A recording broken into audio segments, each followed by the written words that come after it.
Shift capital investment, यानी capital investment वहां डालो जहां अर्ली अडॉप्शन और इनोवेशन हो। कैपिटल इन्वेस्टमेंट वहां डालो, अर्ली अडॉप्शन इनोवेशन, जो बदलता रहता है वो बढ़ता रहता है। मुकेश हमेशा रेलेवेंट रहने के लिए बिजनेस को रिफॉर्म करते रहे, लॉन्ग टर्म प्लानिंग करिए। जहां आने वाला कल में धंधा है वहां इन्वेस्ट किया, जहां आने वाला कल थोड़ा ठंडा है वहां सब्ट्रैक्ट किया। यानी कि आने वाले कल में धंधा है कि ठंडा है। जामनगर रिफाइनरी से गाड़ियों का पेट्रोल डीजल बनता था, अब पेट्रोल डीजल की डिमांडें घटने लग गई। डिमांडें बोल रहा हूं, कोई बात नहीं, पेट्रोल डीजल की डिमांड घटने लग गई।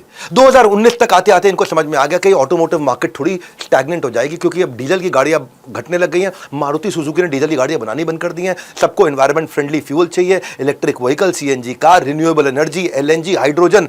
तो जो कंबस्शन फ्यूल है, जो पेट्रोल डीजल वाला है, जिससे पोल्यूशन बहुत होता है, ये बंद होएगा। इनको एनवायरमेंटल फ्रेंडली फ्यूल चाहिए, और ये बनाते पेट्रोल डीजल थे।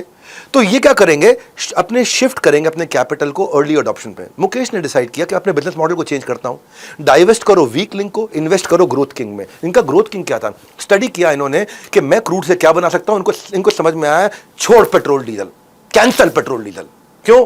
बोले यार ये क्रूड ऑयल है, इससे तो हाई वैल्यू केमिकल भी बन सकते हैं, क्यों बनाना है पेट्रोल डीजल, इससे पेट्रोकेमिकल बन सकते हैं। बोले वो क्या, हाई वैल्यू केमिकल, जैसे पॉलीमर कपड़ों में जाएगा, इलेक्ट्रॉनिक्स में जाएगा, मेडिकल ड्रग्स में जाएगा, वही क्रूड ऑयल, उससे बायोकेमिकल, वो फूड में जाएगा, प्रोडक्शन में जाएगा, एग्रोकेमिकल, उससे पेस्टिसाइड बनेंगे, पेट्रोकेमिकल में टॉलिन से पेंट के थिनर बनते हैं, नैप्था से प्लास्टिक बनता है, एलपीजी से हीटिंग कुकिंग का जुगाड़ हो जाता है। मुकेश ने फिजिबिलिटी एनालिसिस किया कि combustion fuel versus high value chemical, इसका जैसे ही गणित निकाला, मैं इजी भाषा में समझाता हूं आपको, मेरे साथ बने रहो। हाँ, कहते हैं मैं अगर चेंज नहीं हुआ तो क्या नुकसान, और अगर मैं चेंज हो गया तो क्या फायदा। चलो गणित निकालो उसका। गणित निकाला, एक तरफ कंबस्शन फ्यूल, कौन सा, पेट्रोल डीजल, ये 2% के साथ ग्रो कर रहा है इस समय, और यहां क्या है, $600 पर टन, मार्जिन कितना है, 5%। हाई वैल्यू केमिकल, उसी क्रूड ऑयल से बोल रहा हूं, वही जो तेल निकाला समुद्र में से, उसी से हाई वैल्यू केमिकल 25% ग्रो कर रहे हैं, वो 2% ग्रो कर रहा है। वो $600 टन है, ये $1200 टन है, डबल कमाई है इसमें, और उसमें मार्जिन 5% है, इसलिए मार्जिन 20% है। इनके बात समझ में आ गया भाई, 68 मिलियन टन की मेरी कैपेसिटी है, और अगर मैंने खाली 1/4 भी इसमें लगा दिया तो उसमें तो खैर मैं समझ लो खूब मेहनत भी करता हूँ तो 40 बिलियन है, मेरे को 2 बिलियन बचता है, यहाँ 50 बिलियन है, मेरे को 10 बिलियन बचता है। इन्होंने वहीं चेंज कर दिया, पूरा गणित इनको समझ में आ गया, और तब क्या क्या डिसाइड किया, जामनगर रिफाइनरी को बदलते हैं, इसको ऑयल से केमिकल बनाते हैं, ऑयल निकालते हैं समुद्र से, ऑयल से मैं पेट्रोल डीजल नहीं बनाऊंगा, साधारण भाषा में ऑयल से मैं हाई वैल्यू केमिकल बनाऊंगा, तो उसको नाम दे दिया O2C, ऑयल से केमिकल। अब ऑयल से पेट्रोल डीजल नहीं, अपना 20-25% रिजर्व इसी में डाल दिया।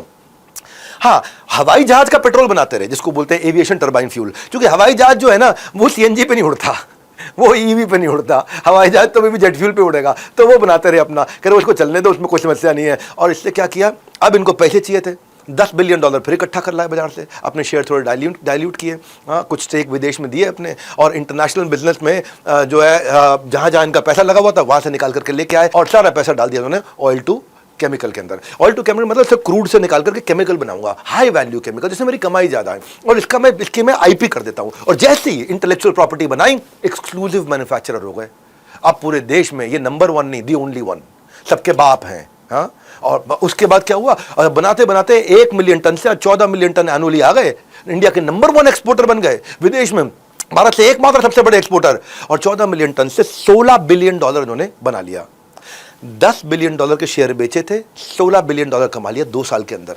कम दे दो अपना शेयर थोड़ा सा, अपनी हिस्सेदारी थोड़ी सी दे दो, लेकिन उससे जो पैसा आएगा अपनी बची हुई हिस्सेदारी को पुरानी वाली हिस्सेदारी से भी बड़ा बना दो, कम देकर कमाल कर दो। Give a little slice but conquer and rise, ये मुकेश भाई है। हाँ, ऐसा कॉन्कर एंड राइज।